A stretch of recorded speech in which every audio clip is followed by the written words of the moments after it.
Estou fazendo um post aqui, ó, que eu sou muito blogueira. E a gente começa. Pronto, postei. Então, vamos embora, gente. Deixa eu colocar aqui. Bom.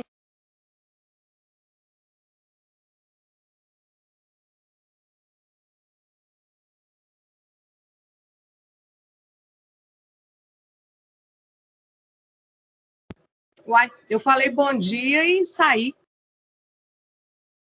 Todo mundo está me ouvindo bem? Sim, conseguimos ouvir. Sim, sim. Que loucura. Bom, então tá. Então, bom dia, né? Eu me chamo Patrícia Lisboa, vou me apresentar rapidamente aqui para vocês.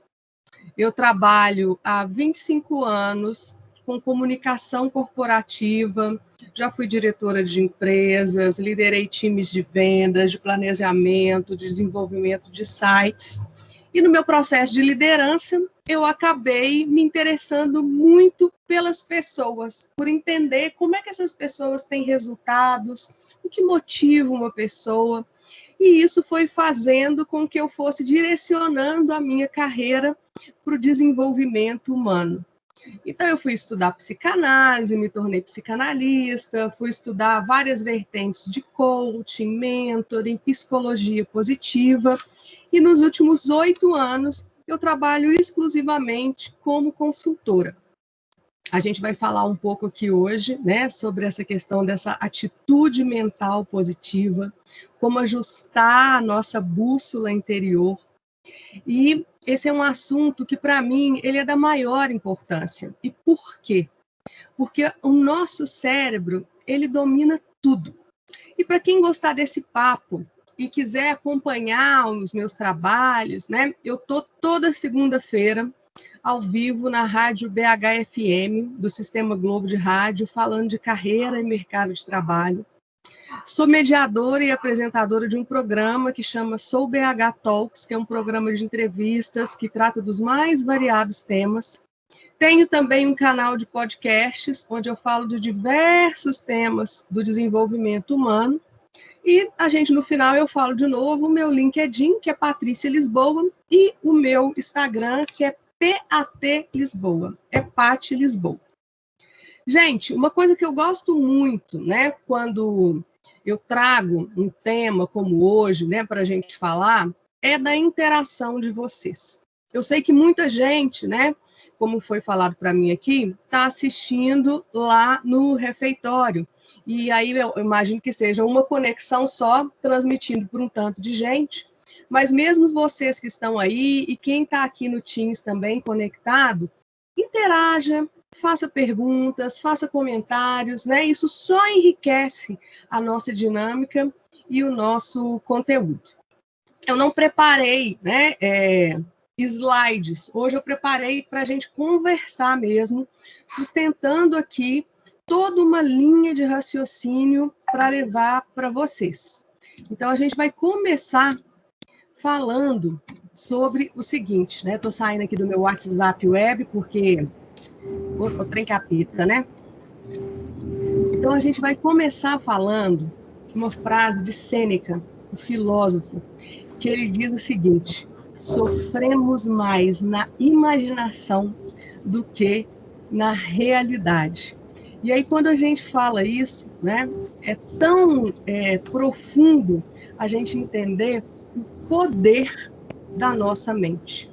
E como a gente realmente, aquilo que a gente visualiza, seja real ou não, como aquilo tem poder. E como aquilo ali é capaz de nos provocar emoções como se a gente estivesse vivendo na realidade. Muitas vezes os nossos pensamentos eles não são os mais positivos. E aí, logo, as nossas emoções, o que a gente vai sentir como reflexo daquele pensamento, também não vai ser positivo. Então, o que é importante, pessoal? A gente prestar atenção ao que a gente está sentindo. E muitas vezes, a gente, na correria do dia a dia, né, nas atribulações da nossa atividade, a gente se esquece de parar e olhar e falar como é que eu estou me sentindo, quais são as emoções que eu estou vivenciando. Isso é saúde mental, isso é autocuidado. Porque o nosso cérebro, ele recebe milhares de estímulos, né? E a gente tem uma atenção que é seletiva. Onde a gente foca, a nossa mente vai expandir. Então, se a gente prestar atenção nas coisas boas, a gente vai ver coisas boas. Mas se a gente só prestar atenção nas coisas negativas, a gente também vai só ver coisas negativas. Aonde você coloca o seu foco? Aonde você presta atenção no mundo? Aonde você coloca essa sua energia? Provavelmente agora você não está sentindo a sola dos seus pés. E nesse momento você se lembrou que ela existe. E possivelmente algumas pessoas aí até mexeram um pouco os pés, né? E por que isso aconteceu? Porque eu gerei foco. Eu trouxe para vocês a lembrança que a sola dos seus pés existe. Então, atenção aonde a gente está gerando o nosso foco. E aí é importante a gente falar de algo que é a gratidão. Pessoas gratas são capazes de perceber as coisas positivas o tempo todo. Não é a gratidão que ela faz o processo sozinha, é o nosso foco. Pessoas felizes é que são gratas, não são as pessoas gratas que são felizes. Então, a gente entender o nosso entorno e ser grato por isso, ser grato por tudo que nos envolve, é algo que é muito importante para que a gente tenha esse equilíbrio. Quando a gente pensa, né, em ansiedade, que é algo que tem acontecido muito conosco esse ano, a gente entende que a gente está vivendo antecipadamente algo, né? A ansiedade, ela vem da preocupação. E o que é preocupação, pessoal? É eu me preocupar, eu me ocupar previamente de algo. E para a gente conseguir esse equilíbrio, né, para a gente ajustar essa nossa bússola, a gente tem que entender que o futuro, que o que está à frente, muitas vezes a gente tem que conduzir a nossa atitude mental igual quando a gente está dirigindo à noite.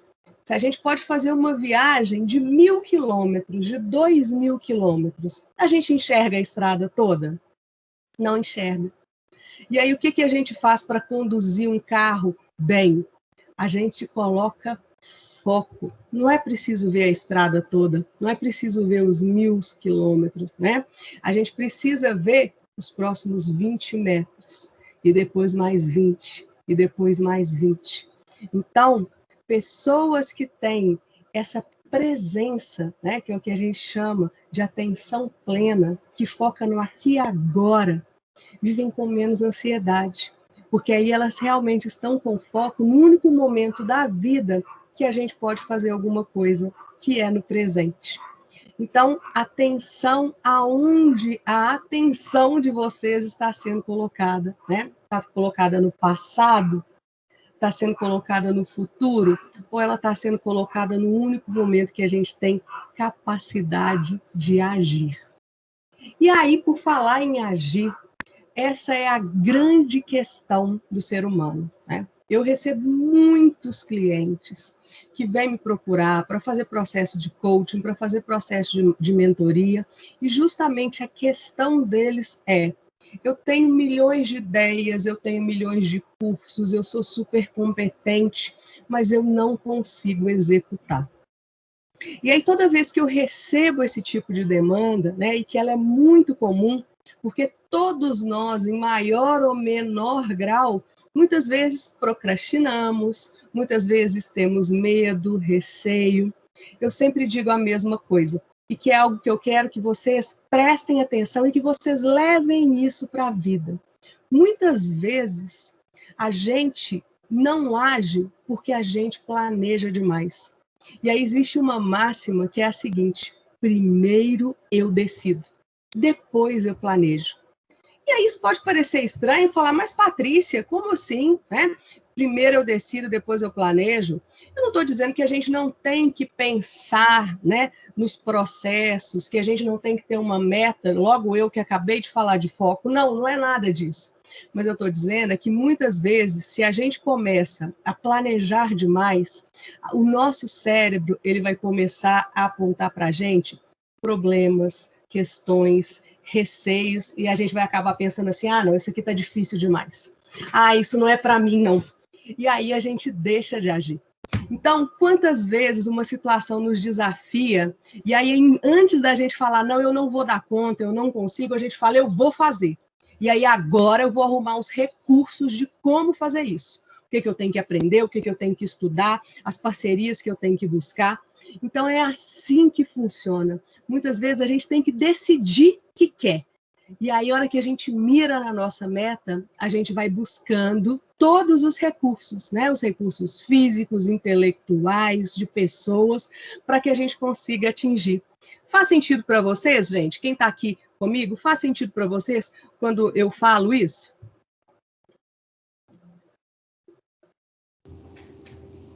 Sim, total sentido. Bom, então vamos lá, né?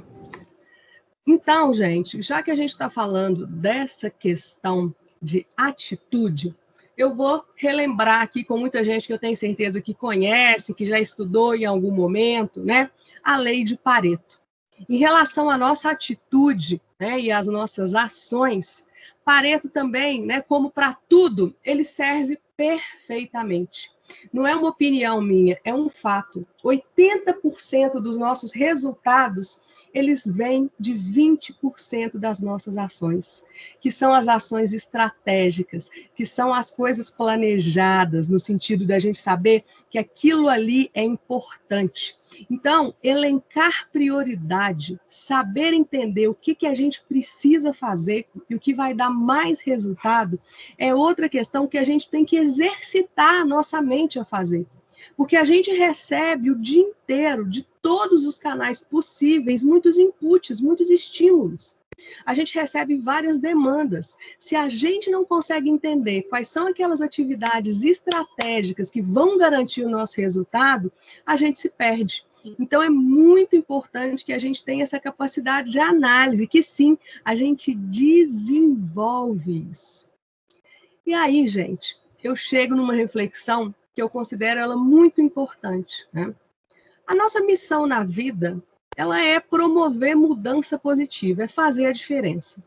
E fazer a diferença pode ser algo que faça diferença para toda uma humanidade e pode ser algo que faça diferença para o meu ecossistema, né? Para aquele núcleo com o qual eu convivo, para a minha família, para os meus colegas de trabalho, para as pessoas com quem eu me encontro. Quando a gente muda, né, uma vida, a gente também está mudando o mundo todo. E aí, quando a gente faz, quando a gente realiza, quando a gente promove, é que a gente faz a diferença no mundo, né? E se a gente faz, se a gente tem atitude, quanto importa se eu sou muito inteligente ou não? E aqui, na hora que eu digo isso, que pode parecer estranho, o que eu estou querendo dizer para vocês é que resultados, eles não vêm só do conhecimento. O conhecimento, aquilo que a gente sabe, é um potencial, está aqui dentro. Mas ele é só um potencial. Ele só vira atitude, resultado, quando eu executo. Então, conhecimento não é poder, execução é poder. Quando eu coloco os meus conhecimentos em ação, eu estou realizando e eu estou fazendo diferença. E quantas vezes a gente tem aquela máxima, né, das pessoas falarem com a gente, nossa, né, por exemplo, comigo, mas Patrícia, você devia fazer tal coisa, você poderia buscar tal coisa. E aí eu falo, eu sei, né?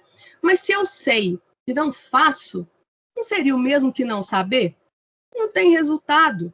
E eu estou dizendo isso, gente, porque eu realmente quero deixar muito claro, né? Eu quero reforçar muito quando a gente fala dessa questão de atitude mental, da gente ajustar a nossa bússola, da gente entender qual é a nossa responsabilidade conosco, qual é o nosso compromisso de aprender, de exercitar, a ter iniciativa, a ter atitude. É isso que faz as coisas acontecerem. A gente está vivendo, né, uma pandemia, infelizmente ainda estamos vivendo isso. E aí, a hora que a gente pensa, né, a hora que eu paro e penso o que aconteceu desde o dia 18 de março, né, que foi a data exata que eu entrei para dentro de casa, né, para o isolamento social, que eu, né, boba alegre, falei, vai ser 2 semanas dentro de casa, né, achando que as coisas eram muito provisórias, não tinha entendido nem um pouco a dimensão da história. E a hora que eu olho para hoje, quanta coisa aconteceu. E quanta coisa aconteceu na nossa vida numa rapidez e numa agilidade absurda que a gente jamais imaginou que pudesse acontecer. E aí eu estou falando da questão de como a pandemia acelerou em nós várias competências e exigiu da gente várias atitudes, né? Eu muitas vezes ouvia pessoas falando assim, não, eu não consigo, né, trabalhar online. Aí foi lá e teve que conseguir. Não, é impossível eu fazer o meu processo em remoto, né? Home office não funciona. E aí a pessoa teve que fazer funcionar. Nossa, fazer uma gestão de pessoas, ter reuniões, né, de forma remota, isso é muito difícil, isso não engaja. E muitas empresas conseguiram engajar. E por que eu estou falando isso? Porque esse momento requeriu da gente atitude. E aí a gente descobriu que a nossa capacidade de adaptação ela é muito maior do que a gente jamais imaginou. Eu mesma, né? Meus atendimentos, eles sempre foram presenciais. Eu atendi online pessoas que eram de outro estado, né? Estrado não, né, gente? Estado.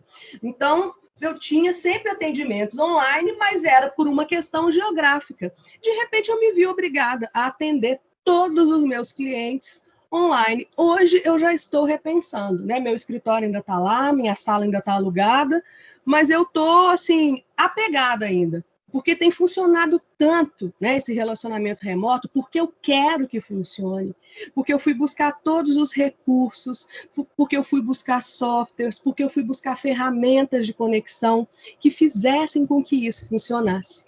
Então, eu estou falando tudo isso para a gente entender que essa atitude mental positiva, ela tem que partir da gente, ela tem que vir da nossa clareza. E aí, quando a gente fala do nosso cérebro, a gente tem que entender que o principal objetivo é sobreviver. Nós, né, evoluímos em tantas coisas. Se a gente for olhar uma linha do tempo, se a gente for buscar uma timeline de evolução e for falar, né, de primeira revolução industrial, segunda revolução industrial, terceira revolução industrial, a quarta revolução industrial, né, que é chamada, que a gente está vivendo agora, se a gente for pensar nisso, gente, o tanto de coisa que evoluiu, o tanto de tecnologia, nós, né, como ser humano, se a gente for falar em gerações, os nativos digitais que já nasceram imersos, o nosso cérebro, ele evoluiu muito pouco. Né? É claro que eu não estou menosprezando isso, né? E eu sei muito bem, eu estudo muito neurociência, e eu sei, né, que a gente também evoluiu, mas falando no sentido dos nossos instintos, nós evoluímos pouquíssimos. Os mesmos instintos primitivos que o nosso tinha quando nós éramos homens da caverna e que não conhecíamos nem a linguagem. Imagina isso, gente, nós já fomos seres humanos que não conhecíamos a linguagem. A nossa forma de relacionar não tinha essa expressão. Então, desde essa época até hoje, o nosso instinto primitivo continua o mesmo, que é o instinto de sobrevivência.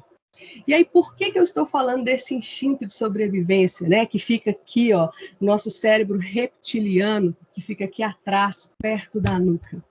Porque esse instinto de sobrevivência, qualquer coisa que acontece, imediatamente desperta na gente 2 reações: fugir ou lutar. Seja um homem da caverna, né, vendo um grande bicho, vendo, sei lá, né, não sei nem citar um bicho pré-histórico aqui para vocês de forma correta, então nem vou me atrever a arriscar, né? Se ele vai falar, bom, isso aqui é uma caça, isso serve para o meu almoço. Falou, não, isso aqui é muito grande, eu não vou conseguir derrotar, eu tenho que fugir. Até hoje, quando a gente olha para o céu e fala, opa, vai chover. E aí a gente fala, dá tempo de eu atravessar aqui ou eu vou procurar uma marquise para me proteger? Esse instinto, gente, é natural e ele existe também quando a gente se relaciona dentro do escritório, quando a gente recebe uma crítica, um comentário, né, de um cliente, de um colega de trabalho. E eu estou dizendo tudo isso porque aí eu vou falar de uma peça muito importante nessa nossa estrutura, que é a nossa amígdala. Ela realça todos os perigos que estão acontecendo, justamente porque ela quer nos preservar, ela quer que a gente se mantenha vivo. Então, existe algo que chama sequestro de amígdala, que eu não sei se vocês já ouviram falar. E quando a gente se sente em perigo, nós passamos por esse sequestro de amígdala, né? A amígdala muda a hierarquia de tudo, muda todas as nossas prioridades e faz com que a gente ou saia correndo ou que a gente reaja, que a gente fique bravo, que a gente exploda, que a gente responda mal. Lembra do correr ou do lutar? Então, a gente tem que entender que, nesse momento, o perigo está colocado em evidência. E eu dei o exemplo, né, da Era das Cavernas, mas agora eu quero que cada um de vocês, dentro da rotina de vocês, entenda que eu estou falando do dia a dia, das coisas que acontecem naturalmente, né, das vezes que a gente se sente desconfortável. Então, a gente também tem que aprender que nesses momentos nós estamos reagindo a um instinto, mas a gente tem o conhecimento para saber voltar ao nosso estado natural.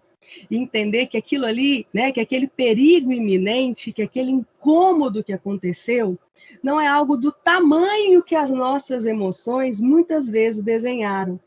E eu espero que realmente isso aqui que eu estou falando esteja fazendo sentido para vocês, para que cada um entenda as suas reações, entenda às vezes que fala, nossa, eu exagerei, ou falar, poxa vida, né? Eu tive medo, eu tive receio de fazer aquela atividade, eu tive receio de encarar um desafio, e a hora que eu fui lá e fiz, eu pensei, nossa, não é que não era tão complicado assim, não era que eu dei conta? Então, a gente tem que lembrar que o nosso instinto de sobrevivência, ele às vezes, para nos proteger, ele exagera. E aí, a gente tem que trabalhar a nossa mudança. E aí eu vou fazer com vocês aqui um exercício simples, para vocês entenderem como, às vezes, mudar é muito mais complicado do que a gente imagina. Por quê? Vou até explicar antes de fazer exercício. Oi, Queria fazer alguém uma me chamou? pergunta. Queria fazer uma pergunta antes do exercício. Você falou no início da pandemia que a gente veio com muita competência nova, que o nosso instinto de sobrevivência faz a gente se adaptar muito, mas nesse caso da pandemia, por exemplo, essas competências elas vieram meio que à força, né, digamos assim. E isso, em alguns casos, pode gerar muito estresse e também muita ansiedade, com medo do que vai acontecer, do medo se a gente vai conseguir ou não. Como é que a gente consegue gerenciar isso, assim, no nosso trabalho, na nossa vida pessoal, nos nossos relacionamentos e tudo? Adorei a pergunta, Gustavo. Bom, se eu tivesse uma fórmula pronta, eu estaria vendendo ela caríssimo lá na internet e eu tenho certeza que eu ia estar, assim, milionário. Mas o que você diz, Gu, tem muito sentido, que é a questão de que quando as coisas acontecem, né, e são fatores externos incontroláveis. Porque enquanto a gente está lidando com fatores internos, eles são controláveis, né? E eu vou explorar isso um pouquinho mais, está aqui no meu roteiro para a gente falar. Mas a questão da pandemia, né, e esse impacto à força, Gustavo, que veio, né, de uma forma aleatória e completamente incontrolável, aí a gente tem que exercitar algo que se chama resiliência. É uma palavra que tem sido muito falada, né? Algumas palavrinhas, elas têm sido faladas, né? E algumas, inclusive, sendo desgastadas de tanto que a gente fala. E a profundidade delas é muito grande e, às vezes, elas ficam banalizadas. Então, quando eu estou falando de resiliência, é a nossa capacidade de sofrer um abalo e voltar ao nosso estado o mais rápido possível. Então, é a gente entender que a vida é cíclica, é a gente se abrir para o novo, a gente não criar resistência e a gente procurar quais são os canais, quais são os caminhos que podem nos ajudar. A gente também não aprendeu a buscar ajuda, né? Essa pauta aqui nem estava para eu falar, mas a sua pergunta, Gustavo, me lembra muito uma questão que é muito importante, do que a gente aprendeu desde a escola, gente. A hora que vocês lembrem de vocês na escola mesmo, pequenos, lá no primário, né? Dentro desse mecanismo, lá na escola, a gente já aprendeu a competir. A quem fazia o melhor trabalho, a quem tirava a maior nota, ao melhor aluno da turma, né? E isso vai criando na gente uma mentalidade que não nos ensina a colaborar e muitas vezes não nos ensina a pedir ajuda. E quando eu falo de pedir ajuda, né, e respondendo a sua pergunta, Gustavo, é a gente entender quais são as ajudas que eu preciso. Às vezes é a ajuda de alguém mesmo, é pedir assim, eu não estou conseguindo, me ajuda. Isso pode ser um colega de trabalho, ou pode ser a gente entender que a gente precisa buscar um profissional, que a gente precisa buscar um psicólogo, que a gente precisa buscar um psiquiatra. E muitas vezes essa ajuda é a gente falar o que eu posso fazer para me autoajudar. E aí a autoajuda é muitas vezes buscar, né? A autoajuda não é só livro que fica falando tanto de baboseira, não. A autoajuda é se autoajudar, né? Então é buscar uma meditação, é buscar fazer algo que você goste, é buscar informação. Então é a gente entender que a gente não está sozinho e que tem vários recursos para nos ajudar. Isso abaixa a nossa ansiedade e nos coloca também num lugar que a gente entende que o problema não é só nosso, né? Que várias pessoas estão vivendo a questão com os filhos em casa, com a escolarização deles, né? Muitas mulheres sobrecarregadas porque estão acumulando, né? Eu, por exemplo, eu tive a fase aguda. Hoje em dia, minha ajudante já tem vindo. Mas eu fiquei 6 meses, gente, em casa, trabalhando, dando aula na faculdade, preparando aula, corrigindo prova, fazendo meus atendimentos e fazendo almoço, arrumando cozinha. Eu achei que eu ia enlouquecer, né? Então, aí eu fui buscar ajuda, e eu fui entender que as minhas filhas, né? Eu não tenho mais filha criancinha, mas eu tenho uma de 12, que elas também precisavam me ajudar, que a gente estava num momento de exceção e que elas iam ter sim que arrumar a cozinha, e que no momento não ia dar para eu parar para ir para a cozinha para fazer uma refeição. Isso também é buscar ajuda. Te respondi, Gu? Perfeitamente. E aí eu estava falando da questão da mudança, né? Voltando para o nosso cérebro. Nosso cérebro também, justamente porque o instinto de sobrevivência é a coisa maior para a gente, o nosso cérebro precisa muito de economizar energia, para que a gente esteja pronto para a hora que a gente precisar correr ou lutar. E aí, a gente adora rotina, a gente adora fazer as mesmas coisas, a gente adora lidar só com o conhecido, a gente adora, né, a hora que a gente fala essa questão, fala assim, mas você está aí no seu lugar de conforto, a gente adora isso, porque isso economiza a energia do nosso cérebro. E aí, quando vem uma mudança, a primeira reação do nosso cérebro é não, a gente precisa de energia, se acontecer algum perigo, eu tenho que estar pronto. E aí a gente tem resistência. E aí eu vou convidar vocês a lembrarem de vários momentos na vida de vocês que vocês tiveram resistência, né? Seja, por exemplo, eu lembro, né, eu era mais novinha, mas eu acho que eu já dirigia quando a obrigatoriedade do cinto de segurança chegou. Eu fui uma das bobonas, né, que ficou assim, ai, que saco ter que pôr cinto, né? Hoje em dia, gente, eu entro no carro, e eu tenho certeza que todos vocês, e eu já ponho o cinto sem pensar. E quando uma pessoa senta do meu lado, né, e esquece de colocar o cinto, imediatamente eu lembro, porque para mim é inimaginável alguém correr um risco dentro de um carro sem cinto de segurança.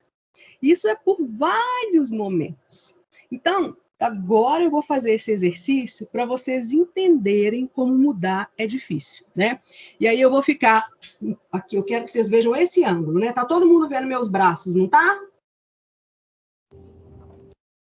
Tá, gente? No vídeo?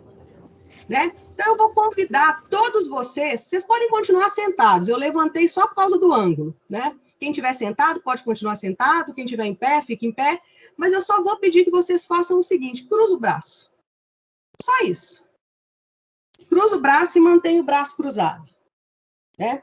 Olha bem para o seu cruzar de braços e percebam qual braço vocês colocaram por cima. Eu, por exemplo, coloquei meu braço esquerdo. Ele está por cima do direito. E agora eu vou pedir que vocês... Calma, gente, não faz nada. Espera eu falar completamente.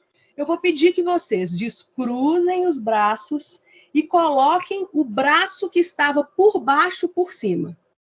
Aí vocês vão ver se é fácil. Vamos lá? 1, 2 e já.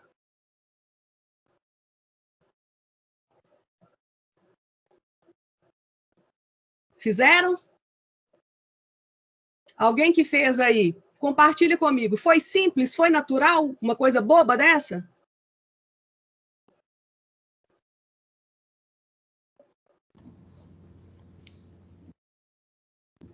Gente, não me deixa sozinho. Cruzar de braços, ele não ficou igual da primeira vez. A mão, ela meio que agora queria abraçar, segurar o braço, né? Anterior que eu tinha cruzado a mão, não foi igual ao primeiro cruzar de braços, o segundo. Exatamente. Ninguém é. Por quê? Porque a gente está acostumado. Na hora de cruzar o braço, a gente cruza do jeito que a gente faz. Se eu cruzo do outro jeito, já fica desengonçado.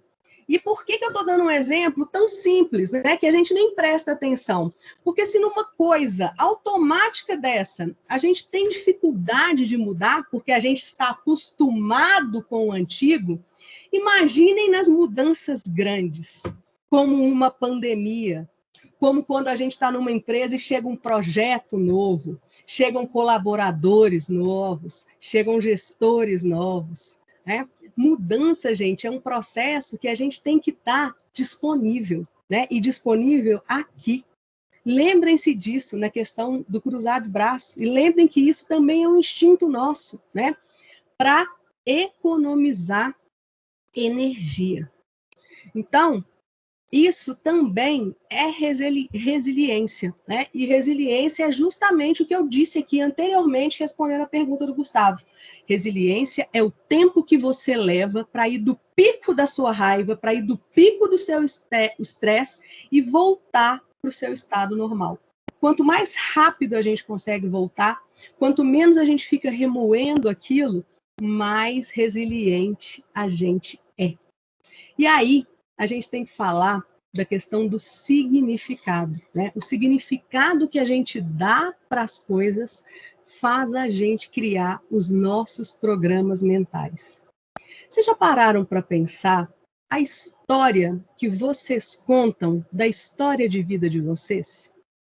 Patrícia, que confusão é essa? Que história que eu conto da minha história? Isso também, né? Quando eu vou entender qual é a programação mental de uma pessoa que chega para fazer coaching comigo, é escutar qual é a narrativa dessa pessoa contando para mim o que ela viveu.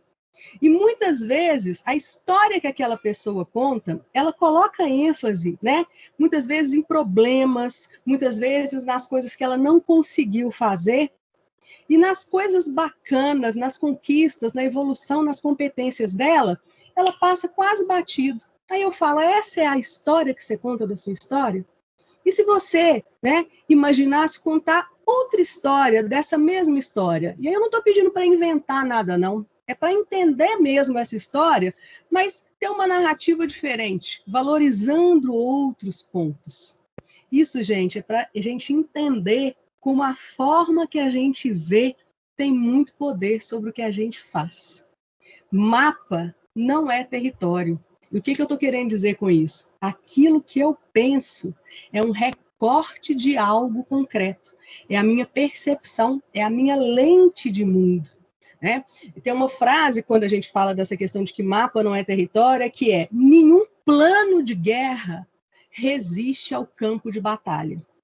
Isso é mapa, não é território. A gente pode fazer a maior estratégia de guerra, falar, se os inimigos atacarem assim, a gente faz assim, se eles vierem para a direita, a gente faz isso, mas na hora que a guerra está acontecendo, o inesperado vem. outros elementos vêm. Ali é a vida na prática. Então, a gente tem que entender que os nossos julgamentos, que os nossos pensamentos são um recorte, são a forma da gente ver a realidade, e não é a realidade pura. Muitas pessoas podem ver as coisas de forma diferente. E aí, a gente tem que... Qual é o foco que eu quero dar? Para onde eu quero ajustar a minha bússola interior?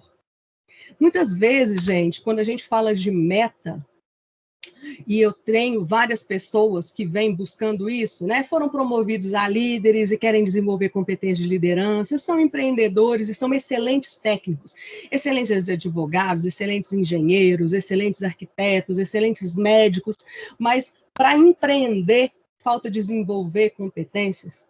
E aí a meta é muito clara, e as pessoas chegam com uma meta muito clara. E eu tenho certeza que cada um de vocês aí tem as suas metas de vida. E se não tiverem, deveriam ter. Quanto mais clareza a gente tem, é mais fácil a gente caminhar para aquele objetivo. E aí, muitas vezes, as pessoas não dão conta de realizar aquilo. E aí a gente acha que a gente desistiu da nossa meta, que é o nosso estado desejado. Mas, na verdade, a gente não desistiu da nossa meta. A gente desistiu do processo. A gente desistiu do caminho que a gente tem que trilhar. E para que isso fique muito claro, eu vou dar um exemplo aqui, que é muito fácil de entender no sentido disso, dessa frase que eu disse, né? As pessoas não desistem da meta, as pessoas desistem do processo. Não vou dar um exemplo corporativo, não. Vou dar um exemplo de emagrecer, né? Muitas pessoas têm clara essa meta, eu quero emagrecer até o verão 5 quilos. Freud explica, né, gente? Porque eu estou dando esse exemplo aqui, né? Vamos deixar abaixo. Então, eu quero emagrecer 5 quilos. E aí, muitas vezes, a pessoa vai lá e não emagrece. Ela desistiu de emagrecer? Não, ela não desistiu, não. Mas ela desistiu do processo que exige dela mudança, que exige mudar o hábito alimentar, que exige acordar mais cedo para fazer uma atividade física, que exige ter disciplina para, muitas vezes, dizer não para algo, que ela, né, no caso da dieta, para algo gostoso, mas que se ela tem um objetivo maior, ela tem que abrir mão. Então, eu estou fazendo aqui para vocês essa analogia, né, da dieta e da meta da dieta, mas vocês estão entendendo que isso é nos nossos processos de crescimento, é na nossa carreira, nos nossos relacionamentos, no nosso autodesenvolvimento. Então, a gente tem que entender que o processo é muito importante e a gente não pode desistir do processo. E aí, nesse momento aqui, eu queria muito que alguém contribuísse, dissesse, né, até agora, como é que a gente está indo aqui, né? O que está fazendo sentido para vocês? Gente, vocês imaginam a minha situação. Estou aqui em Belo Horizonte, olhando para uma câmera, falando para um tanto de gente, sem saber se vocês estão gostando, se o que a gente está caminhando aqui está fazendo sentido. Me ajuda, me dá um feedback, como é que a gente está indo até agora? Oi, Paty, bom dia. Eu me chamo Mauro. Sim, tudo bem? Tá ótimo, bem. Tô gostando bastante. Eu queria retomar um ponto que você falou um pouco mais no início, que é a respeito de muito da ansiedade estar relacionado com o turbilhão de informações que hoje estão disponíveis, né? E agora há pouco você falou que o processo, né, o objetivo de emagrecer, ele tem o seu preço, ele tem todo um processo de mudança.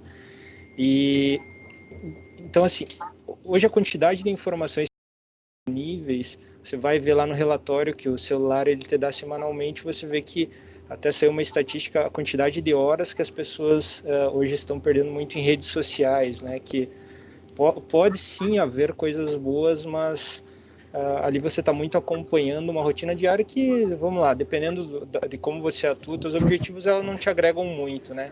Então eu queria mais uma pergunta para você. Como é que isso deveria ser um pouco mais bem lidado com relação à reeducação dessas práticas, seja de redes sociais ou propriamente filtrar quais são informações relevantes, como levar um pouco mais de equilíbrio com esse tanto de informação que fica disponível hoje? Mauro, excelente pergunta. E falar nisso, vou começar a te responder, inclusive, perguntando para você e para vocês que estão Vocês já viram, né, gente, que eu não paro quieta, né? Estou aqui falando, minha mente tá, enfim, né? Essa sou eu de verdade. Vocês já assistiram aquele documentário da Netflix, acabei de esquecer o nome agora, me lembra aí alguém, gente, me ajuda, assisti ele na semana... Nas redes sociais. Você assistiu? O Dilema das Redes, obrigada, Gu. Você assistiu? Assisti, sim. Assistiu, Mauro? Sim, assisti. Pois é. Eu assisti também. Por que eu estou citando esse documentário, né? Porque eu achei ele bom, mas eu não tirei meu chapéu para ele, não. Primeiro, porque ele é um documentário que aponta milhões de problemas de pessoas que supostamente criaram o problema e não aponta solução. Né? Então, assim, esse documentário ele não prestou um serviço, porque eu não estou falando que ele tinha que resolver o problema, mas apontar caminhos, né? E aí eu estou falando disso. Primeira coisa, Mauro, essa ansiedade da qual você está falando, ela tem um nome. E essa ansiedade, ela chama FOMO, F-O-M-O. E ela chama FOMO porque ela é uma sigla em inglês que significa Fear of Missing Out. Ou seja, a sensação de estar perdendo alguma coisa. E a gente está sempre, né? Algumas pessoas estão desenvolvendo a FOMO, né, como uma patologia psicológica, mas nós todos, seres humanos aqui, meros mortais, em maior ou em menor quantidade, a gente vivencia essa FOMO. Né? E as redes sociais, e não só as redes sociais, mas a internet como um todo, ela acelerou isso e ampliou isso muito, né? Porque a gente vai ter sempre a sensação que a gente não sabe tudo, que a gente não leu todas as matérias, que a gente não viu todas as séries legais, que a gente não fez todas as viagens incríveis, que a gente não comeu todos os pratos instagramáveis que as pessoas ficam postando. E aí, esse é o problema. E aí, Mauro, você me pediu a solução, né? Se eu te der a solução, Mauro, você vai ficar me devendo essa, hein? E aí, gente, o que a gente tem que fazer? O que a gente tem que pensar nesse sentido? A primeira coisa é a gente entender que nós temos que ser seres multidisciplinares. Não dá mais para a gente ser aquele tipo de pessoa que fala, não, isso não é comigo, isso não me interessa. A gente tem que saber de tudo, a gente tem que ter um olhar curioso para a vida. Porém, mais importante do que a nossa multidisciplinariedade, Mauro, é a nossa curadoria. Essa é a grande capacidade, que é a nossa capacidade de saber o que eu preciso saber, do que é interessante para mim saber, do que vai me trazer vantagem. E quando eu estou falando de vantagem, eu não estou falando só de vantagem financeira, de vantagem acadêmica. Pode ser vantagem emocional, pode ser vantagem de entretenimento. Então, é a gente escolher aquilo que a gente quer. Tem uma pesquisa, ela é de 2019, né? Eu ainda não tive acesso à de 2020, nem sei se esse dado foi atualizado. Mas até o ano passado, uma pesquisa mostrou que uma pessoa, um ser humano como nós, para conseguir ler tudo que estava disponível no Google, ela precisaria ficar quanto tempo lendo? Chuta aí, Mauro.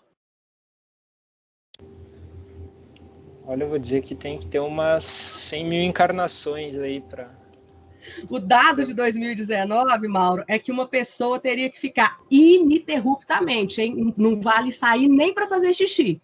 Ela teria que ficar ininterruptamente, sem dormir, sem nada, 200 anos. Ou seja, humanamente impossível, né? E com certeza, em um ano, né, se até o ano passado tudo que tinha de conteúdo era para 200 anos, esse ano aumentou, né? Em um ano, olha o tanto de conteúdo que foi produzido e que está lá no Google. Então, a gente tem que ter curadoria, a gente tem que ter sabedoria. E em questão de rede social, Mauro, a gente tem que ter disciplina, que é algo que eu estou aprendendo a duras penas vivendo dentro de casa, né? Eu sempre estou no escritório, com a minha sala cheia de gente, trocando ideia com as pessoas, né, contribuindo. Eu sempre fui aquele tipo de pessoa que estou aqui sentada digitando, e se tem uma outra pessoa, né, eu sou da área de comunicação e psicanálise, aí tem uma outra pessoa falando da produção de um evento, eu estou aqui fazendo um artigo, eu escuto e falo, não, menina, você não sabe, tem um fornecedor que é maravilhoso, né? Então, assim, vim para dentro de casa, né? Estou aqui no escritório, sozinha, né? Minha conexão com o mundo agora é através de uma tela em 90% do tempo, porque realmente eu só saio de casa para o necessário. Então, eu tive que reaprender isso, né? E também adquirir disciplina para a rede social. A primeira coisa que eu fiz foi desabilitar a notificação, né? Porque, senão, às vezes, eu estou aqui concentrada, entro em flow, consigo focar, aí começa a notificação do WhatsApp. Aí, daí, um minuto, fulaninho comentou na sua foto. Aí a gente fala, nossa, deixa eu ver, né? Por quê? Porque a gente, como ser humano, a gente precisa de validação. O que é isso? A gente só existe mediante o olhar do outro. Para eu existir, eu preciso que você me veja. E isso vale para todo mundo. Então, a gente saber que rede social é algo muito importante, é algo que faz parte do contexto contemporâneo, mas que nós é que dominamos a rede, não é a rede que domina a gente. E falar isso para nós que somos adultos, pessoas, né, já com a nossa formação, e quando eu falo de formação, eu não estou falando de formação escolar, eu estou falando da nossa formação de vida, nossas experiências, né, o repertório que vai adquirindo, é mais fácil. Me preocupa são os adolescentes, que aí estão numa fase de construção de personalidade. Mas aí esse assunto é para outro dia, é para outra conversa. Mas eu respondi sua pergunta, Mauro? Respondeu sim, Paty. Obrigado, tá? E eu que agradeço. Bom, gente, então a gente continuando aqui o nosso raciocínio, a gente tem que entender que a nossa mente funciona sempre em 3 etapas. A primeira etapa é a associação. Você pensa em algo associando com outra coisa e geralmente é com uma memória do passado. Por que uma memória do passado? Eu até olhando para a esquerda, né, como se eu estivesse aqui olhando para o meu passado. Porque é algo que me aconteceu, né? É algo que eu tenho conhecimento. Então, se alguém fala assim, Patrícia, você vai dançar num palco. Gente, eu não conheço pessoa mais desengonçada que eu. Eu não tenho, assim, minha coordenação motora é abaixo da crítica. Imediatamente eu vou falar que é isso, eu não vou conseguir, eu sou um desengonço. Toda vez que eu dançava na escola, a professora me colocava lá na última fila para eu nem aparecer. Olha a maldade, né? Então, ou seja, a gente faz uma associação, que pode ser positiva ou negativa. Ou então alguém vai falar, Patrícia, você vai dar uma palestra, né? Aí eu vou falar, é comigo mesmo, eu adoro falar, se for um assunto que eu conheço, que eu estudo, eu vou dar agora, pode falar, não precisa, pode marcar. Então, a gente faz primeiro uma associação. Depois dessa associação, imediatamente a gente entra num estado emocional. Pode ser um estado emocional de alegria, de euforia, ou pode ser de medo, de ansiedade, de angústia. E é devido a esse estado emocional que eu vou ter uma atitude, ou eu vou não ter uma atitude, que é muitas vezes quando a gente não faz, não fala, e não fazer também é uma atitude, né? Então, entendam que ao pensar, eu sentirei, ao sentir, eu farei, e só ao fazer, eu terei. Então, atenção à qualidade dos pensamentos de vocês. O homem, ele toma como limites do mundo o seu próprio campo de visão. Então, é preciso que a gente entenda que nós também podemos olhar além.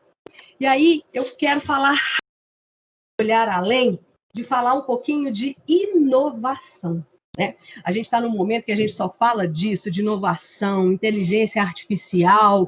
Então, inovação, a gente tem que entender que é simplesmente, simples assim, um problema que você pode resolver, tornando as coisas mais simples. Né? Então, por exemplo, o Uber. Né? O Uber, por mais que tenha uma tecnologia gigante por trás, né, que hoje o Uber é a maior frota de carros do mundo e não tem nenhum carro. O Uber, como que ele inovou? Né? Eu li um artigo uma vez, os fundadores do Uber contando como que eles tiveram a ideia do Uber. Eles estavam em Paris, eles não são franceses, mas eles estavam em Paris, numa noite chuvosa, querendo pegar um táxi para ir embora, não passava táxi nenhum. E aí, já trabalhavam com tecnologia, né, gente? Não foi uma pessoa assim do nada, mas virou e falou assim, nossa, se a gente tivesse aqui, no nosso celular, algum aplicativo, porque eles não tinham telefone, né, na época da cooperativa de táxis de Paris. Se a gente tivesse aqui um aplicativo para a gente chamar um táxi, seria simples, né? A gente colocaria aqui a nossa localização e ele viria. E assim surgiu. Ou seja, tem muita tecnologia por trás, mas eles inovaram facilitando a vida. Inovação é sempre para facilitar a vida. E aí eu gosto muito de dar um exemplo do ketchup Heinz, né, que foi o pioneiro nisso. Vários outros depois fizeram a mesma coisa. Mas todo mundo sabe daquele ketchup, né, Heinz. O que ele fez de inovação no produto dele, né?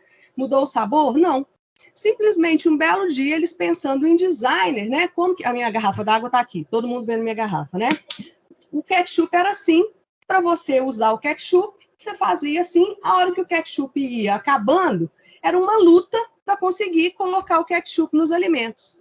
Uma pessoa virou e falou assim, por que a gente não cria, deixa eu tampar, né, para não fazer o caos aqui em casa, por que a gente não cria uma embalagem que já fica assim? E aí, o ketchup vai saindo de forma natural. Isso é inovar, gente. E todos nós, em qualquer área, a gente é capaz de trazer para a nossa rotina. E aí a gente tem que ter um olhar diverso. A mãe do conhecimento é a diversidade. A gente não aprende com aquilo que é igual. A gente não aprende fazendo as mesmas coisas. Mas o problema é que a gente acha incrível o que a gente já conhece, o que se parece conosco. Então, a gente tem que exercitar esse olhar diverso. E aí, quando a gente fala dessa diversidade e da qualidade dos nossos pensamentos, eu queria aqui, junto com vocês, falar um pouco, né, da etimologia das palavras, né, do sentido que a gente dá e do que a gente está falando, muitas vezes sem entender o que a gente está falando. E aí eu vou trazer algumas palavras aqui para vocês entenderem como tem sempre uma mensagem por trás. A palavra descobrir. O que é descobrir? É tirar o que é coberto. Quando eu descubro algo, eu estou vendo alguma coisa que antes estava coberta, né? O que é entender? Entender é entrar na tenda, é aprofundar. Quando eu entendo, é porque eu mergulhei. O que é confiar? O que é a pessoa que confia? É aquele que tece uma teia com o outro. Ele fia com, eu estou confiando. A curiosidade, né? A palavra curiosidade, ela vem de cura, de o que eu preciso, né? A curiosidade faz a gente querer buscar o que eu preciso para me curar, para aprender.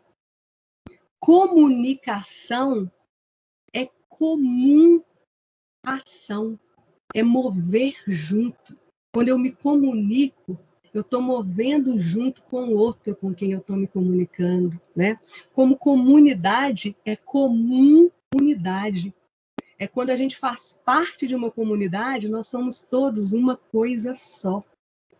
Acordar, quando a gente fala, eu acordei para isso, é a gente dar a cor para algo, é algo aparecer, né?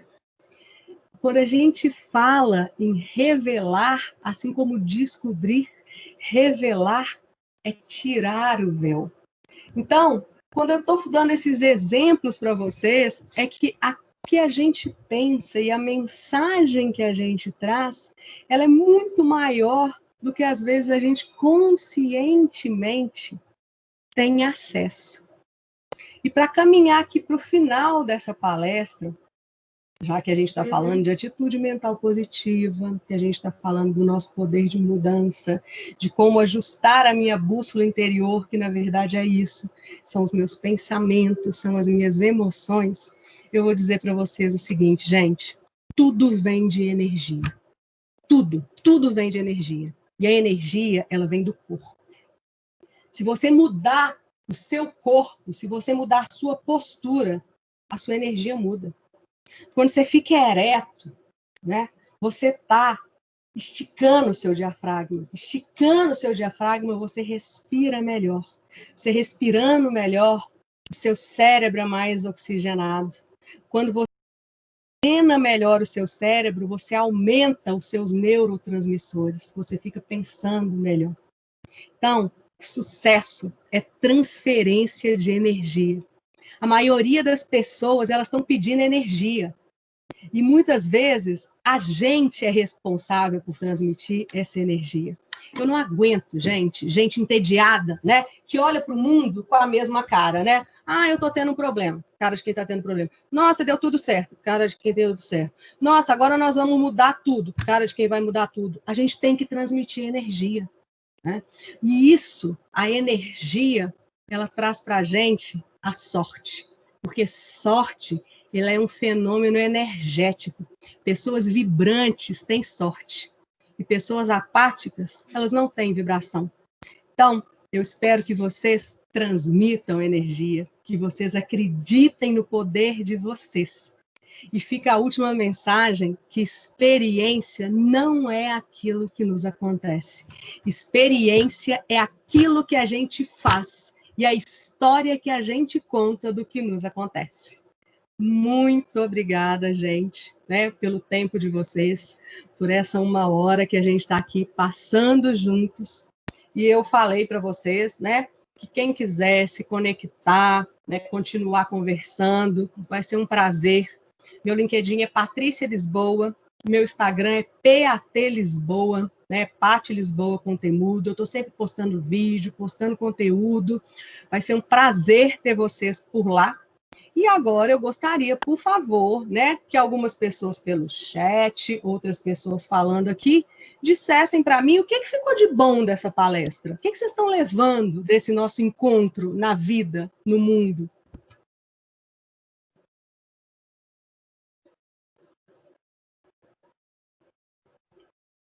Hein, gente? Energia!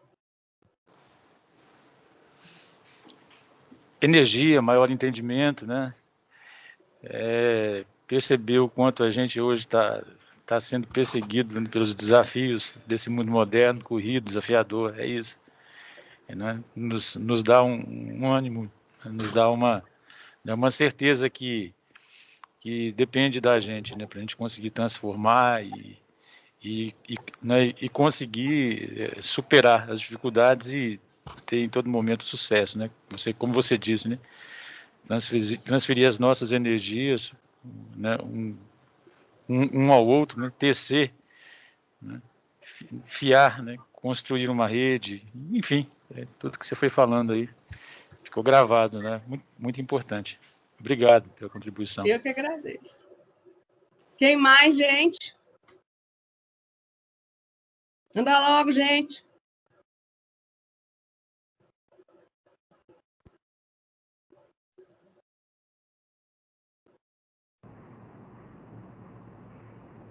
Ninguém vai compartilhar. Compartilhando aqui, eu fiquei empolgado com a sua energia, só para você ver, né? Como uma conexão, mesmo que via rede aqui, né? A propriedade com que você fala desse assunto, ela nos contagia, nos empolga. A gente precisa mais de pessoas com energia próxima a gente, né? E nada diferente do que nós temos que fazer, né? Porque se a energia emana de nós temos que ser essa energia também aqui no meio onde a gente está, né? Então essa para mim foi a lição, né? Pegar o que eu senti aqui através das suas palavras, do seu conhecimento e gerar num ambiente que eu estou também a mesma coisa, né? Esse mesmo estímulo para que as pessoas vejam, notem e queiram também ser luz, né? Estava vendo uma mensagem aqui, né? Inclusive minha esposa que colocou, né? Que a gente não precisa se incomodar com a escuridão, a gente precisa ser luz. Se a gente for luz, não importa a escuridão, a gente vai vencer, vai brilhar, né? Então eu creio que da minha parte seria isso. Muito obrigada. Ô, gente, eu queria que mais gente falasse. Não é possível que vocês vão me deixar sozinha aqui depois de 1 hora de palestra para vocês. Bom dia. Bom dia. Que nem o Márcio falou, né? Ser luz, né? A gente nasce para ser feliz, a gente nasce para brilhar. Apesar de algumas situações, né? Às vezes até algumas pessoas tentam apagar essa luz, né? Dentro de nós, né? Na nossa vida. E a gente tem que buscar sempre essa luz, né? Ser luz e correr atrás, né? Que nem você disse, tá difícil, situações inesperadas. Às vezes a gente não está preparado, mas a gente tem que erguer a cabeça e seguir em frente e nunca desistir, né? Nunca desanimar e passar isso para as pessoas que estão ao nosso redor. Não é fácil, mas a gente tem que lutar realmente para mostrar isso e fazer de maneira que as pessoas entendam que isso é para o bem, né? Não é para o mal. Iluminar as pessoas que estão nessa escuridão, tentar pelo menos, né? Às vezes a pessoa pode não querer ser iluminada. A gente tem que mostrar que esse é o caminho, né? Todo mundo dá esse pouquinho dessa luz para iluminar esse caminho para a gente conseguir seguir em frente. E a primeira pessoa que a gente tem que iluminar é a gente mesmo, é a nossa mente. Com certeza. Muito obrigada. Gente, mais um. Paty, tem alguns comentários aqui no chat também. Diga, Gu. Então, tem alguém que vai falar, depois você fala, Gustavo. Beleza. Diga. Pode ler, Gustavo, fica à vontade. Não, fala primeiro, que aí depois o Gustavo desanda a ler. Tá certo. Não, o que eu acho interessante é que quando a gente tem esse posicionamento positivo, né? A gente define nossas metas, a gente trabalha focado, a gente vive focado, sempre com pensamento positivo. Às vezes pode ser que não dê certo. A gente não consegue alcançar o que a gente definiu. Mas a gente estava com uma expectativa tão boa, com um pensamento tão positivo, que a gente vai pensar que o copo está mais cheio do que vazio, né? Então, eu quase consegui. Então, vou me redirecionar, vou repensar o que eu planejei, vou mudar alguns pontos para poder alcançar. Porque o meu pensamento ainda está positivo, eu ainda estou na expectativa que aquilo um dia vai dar certo, né? Só não chegou o tempo ainda, né? Isso é muito bom. Que bom. Mais alguém quer partilhar aqui?